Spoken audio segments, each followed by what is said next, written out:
The smoke I couldn't escape. A summer of cigarettes. It was the last day of school in June, and I walked home from Jefferson High in Asheville, North Carolina, feeling lighter than ever. I'd been part of the church youth group for 6 months now, praying every night, reading the Bible, singing hymns that stuck in my head. At 15, I'd finally found something real, something that made me feel whole. That day, we'd sung Amazing Grace to close the meeting, and I'd made plans with my group friends to keep up our Bible study over the summer.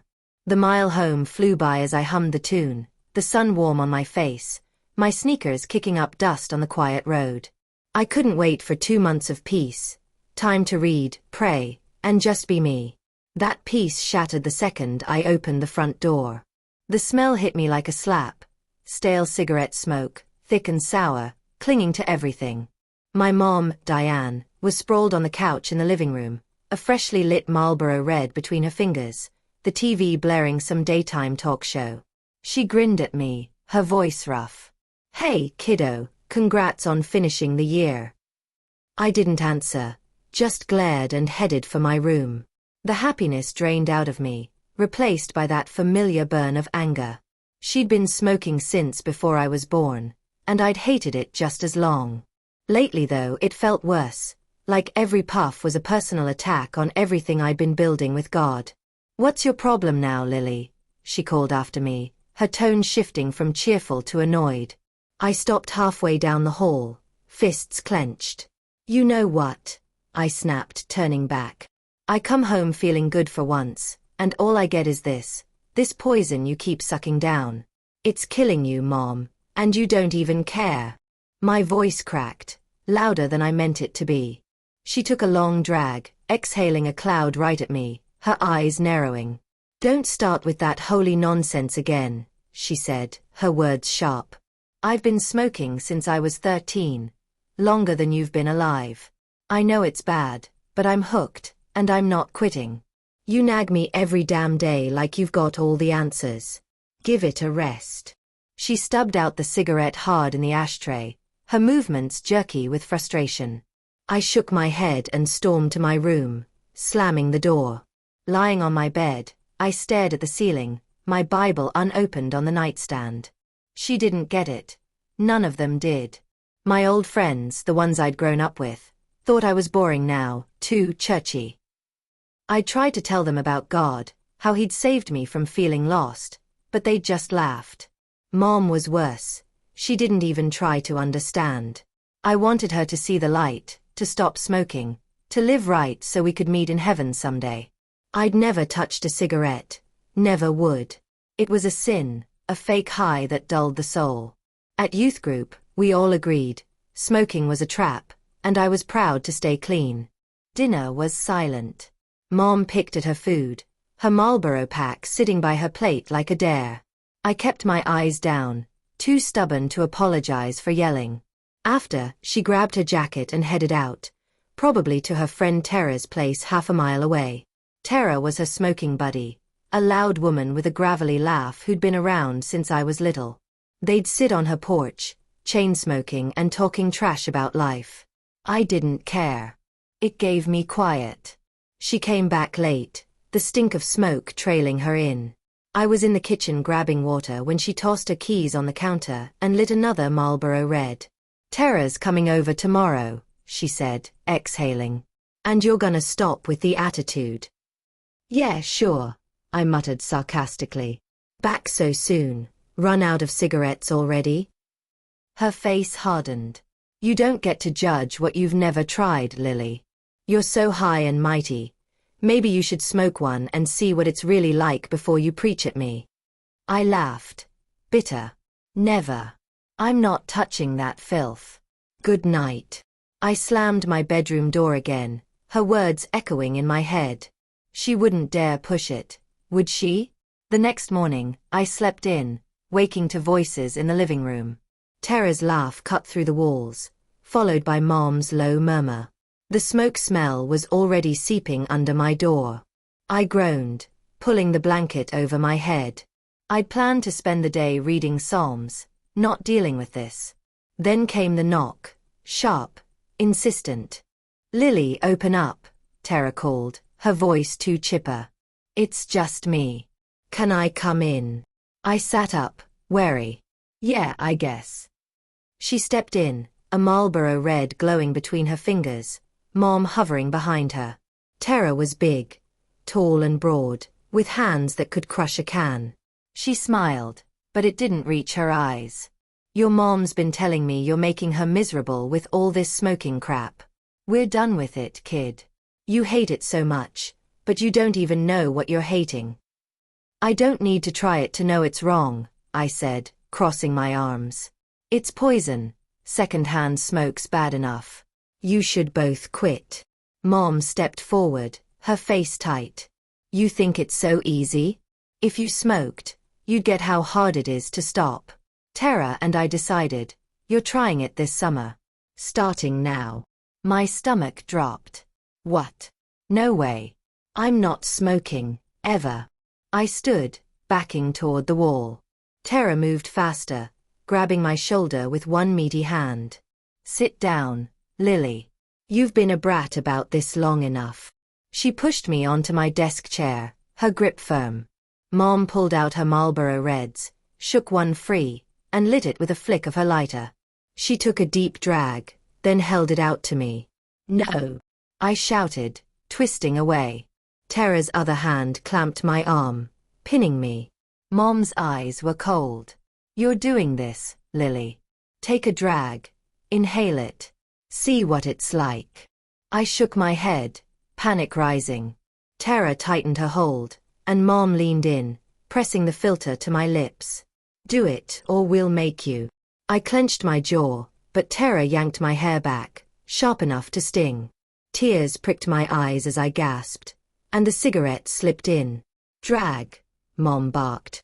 I took a tiny puff, blowing it out fast. It burned my tongue, sour and awful. Inhale this time, Tara said, her voice low. Mom pushed it back to my lips. Scared of what they'd do next, I obeyed, pulled harder, sucked the smoke down. My lungs seized, and I coughed hard, dizzy and sick. They smiled, like they'd won. See? Not so holy now, Mom said, taking the cigarette back for herself. I stumbled to my bed, head spinning, as they left me there.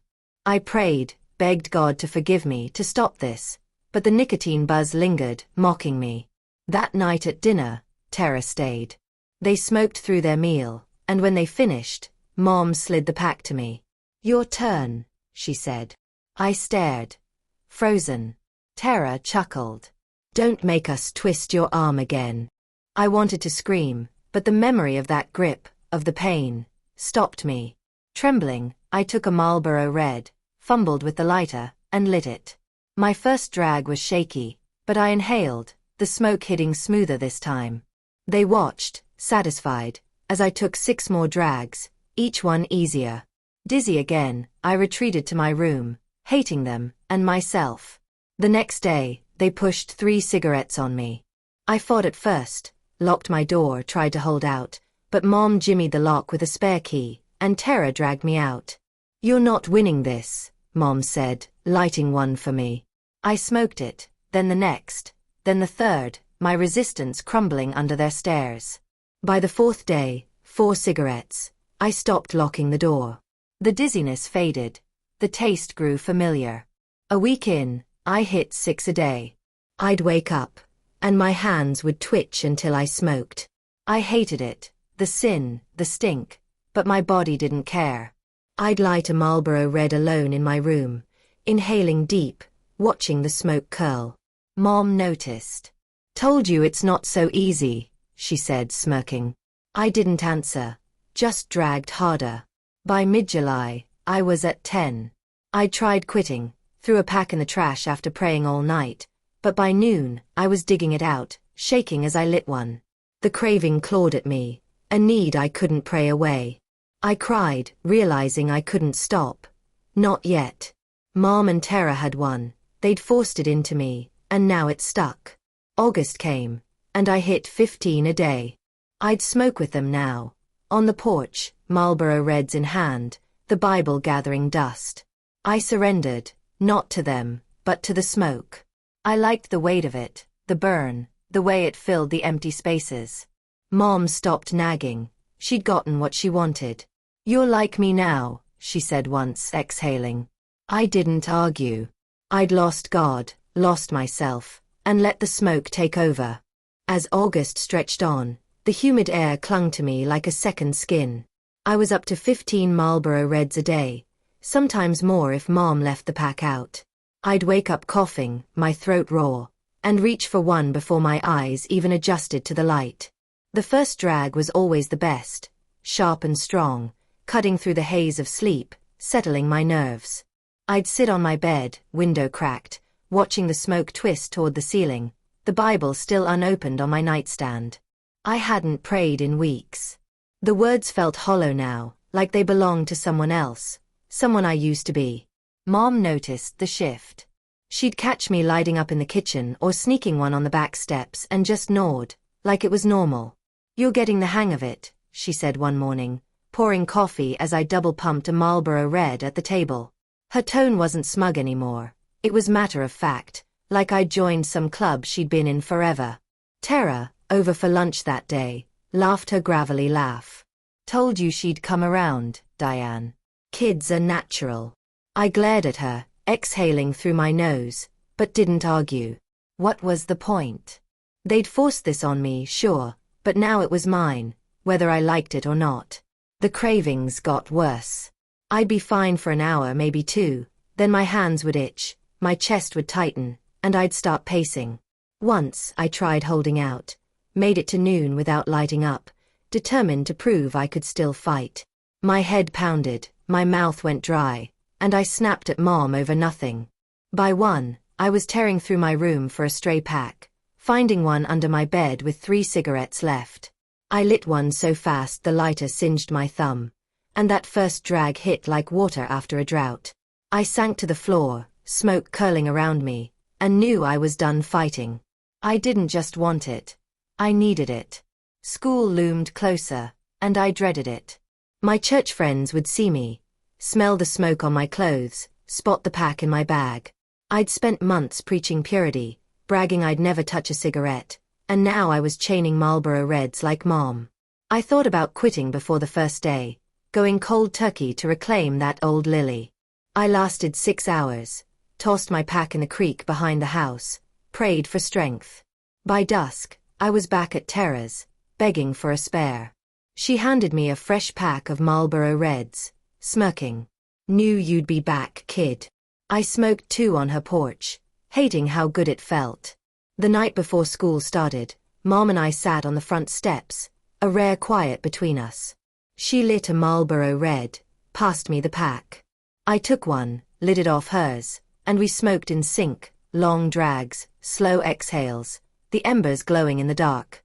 "You don't have to keep going," she said suddenly, her voice softer than usual. "I pushed you into this, I know that. If you wanna stop, I won't stop you." I stared at her, the smoke stinging my eyes. For a second, I wanted to say yes, wanted to throw the cigarette down and run back to God. But my hand tightened around it instead. "Too late," I muttered, taking another drag. "I can't stop. You got what you wanted." She didn't reply, just smoked in silence, the gap between us wider than ever. First day back, I skipped the youth group meeting. I couldn't face them, not with the nicotine on my breath, the pack in my pocket. Instead, I crossed the street to the parking lot where the burnout kids hung out, Shelley and her crew, all smokers. They'd always been the ones I pitied, the ones I'd prayed for. Now I was one of them. "Got a light?" I asked, pulling out a Marlboro Red. Shelley tossed me a Bic, grinning. "Church girls gone rogue, huh?"